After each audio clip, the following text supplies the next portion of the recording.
Alors maintenant, entraînons-nous, exercice 2, à lire une fonction sur un tableau. C'est exactement la même méthode que pour le graphique, la seule chose qui change, c'est où sont représentées les données. Mais donc rappelle-toi, si jamais tu es perdu, la phrase qui aide, c'est sujet, verbe, complément. Trouver le minimum, ça peut t'aider à trouver les choses. Alors je rappelle, l'entrée est toujours donnée sur la première ligne du tableau et représentée par la lettre X. Et la sortie est donnée sur la seconde ligne du tableau et toujours représentée par f de x, ou si la fonction s'appelle g, comme ici c'est le cas, par g de x. Donc, complétons chaque phrase. Petit 1. L'image de -3 est le nombre. Mets en pause, réfléchis, essaie de trouver. Reviens dès que tu penses l'avoir. C'est bon? Alors, on y va. Si on est perdu, phrase minimale, sujet, verbe, complément. Sujet, l'image. Verbe est. Complément, le nombre, je ne sais pas quoi. Autrement dit, la phrase minimale, c'est l'image est, ou l'image est le nombre, je ne sais pas quoi. Donc, on ne connaît pas l'image, c'est un fait. À partir de là, si on ne connaît pas l'image, -3 c'est qui? C'est pas l'image, évidemment. Bien évidemment! Bien évidemment! Bien évidemment! Et donc, -3 c'est un antécédent. Et donc, maintenant, on sait où chercher le -3. On sait, tu as appris ton cours, que les antécédents sont sur la première ligne du tableau. Donc, il faut aller chercher le -3 sur la première ligne du tableau pour trouver -3 comme antécédent. Et on voit que quand on a -3 comme antécédent, l'image c'est quoi? Elle est juste en dessous. L'image c'est -1. Et donc, l'image de -3 est le nombre -1. Voilà qui répond à notre première question. On continue? On continue. Question 2. Un antécédent de -3 est le nombre... Mets en pause, réfléchis, tu connais la chanson. You better think about what you're saying. C'est bon? Je corrige. Alors, phrase minimale, un antécédent est... Un antécédent est le nombre je sais pas quoi. Donc, on ne connaît pas l'antécédent. Mais, le -3 qui est donné, si on ne connaît pas l'antécédent, c'est que -3 c'est l'autre. -3 c'est l'image. Et donc, le -3, comme toutes les images, on va le chercher dans la deuxième ligne du tableau. La deuxième contient les images, les sorties. Et donc, on va chercher -3 en sortie. Et là, on va repérer que tout à gauche, il y a bien un -3 et l'antécédent qui allait avec, c'était -7. Donc, dans la phrase, un antécédent est le nombre -7. Voilà, on a trouvé. Si tu as du mal avec la première et la deuxième question, il faut les refaire. Il faudra refaire sur d'autres exercices en utilisant la phrase minimale, etc. Parce que vraiment, c'est ce qui va être demandé tout le temps. On enchaîne avec la question 3. Question 3. Combien le nombre 7 admet-il d'images par G? Réfléchis quelques instants. C'est bon? Je corrige. Eh bien, deux façons de répondre. La première façon de répondre, c'est de se dire je connais mon cours.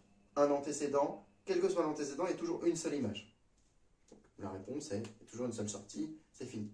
Deuxième façon de répondre, c'est d'aller chercher dans le tableau le nombre 7, combien il a d'images.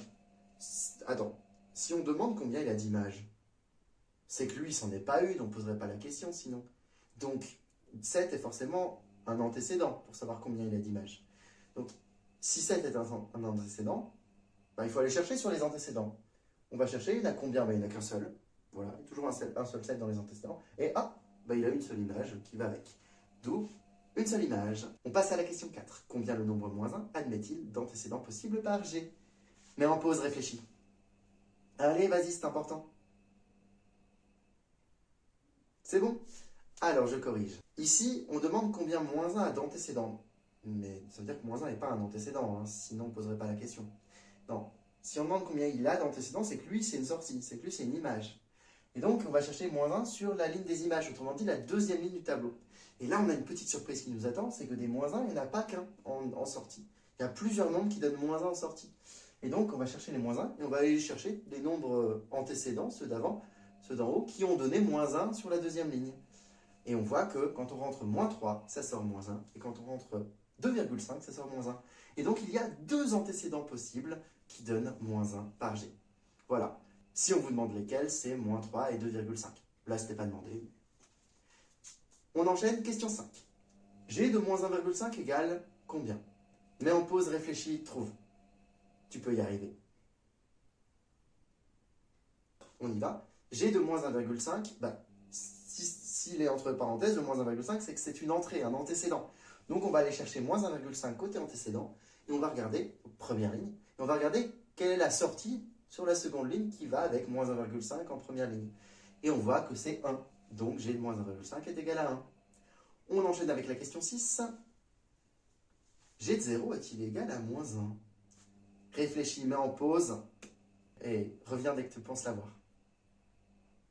C'est bon? On enchaîne. G de 0 est-il égal à moins 1? G de 0, ça veut dire qu'on a rentré le 0. 0 est un antécédent vu qu'il est entre les parenthèses à l'intérieur de G. Donc on va chercher sur les antécédents à quel endroit on a rentré 0. Donc sur la première ligne, à quel moment on a rentré 0. Et là on voit que quand on rentre 0 en première ligne, ça sort 2.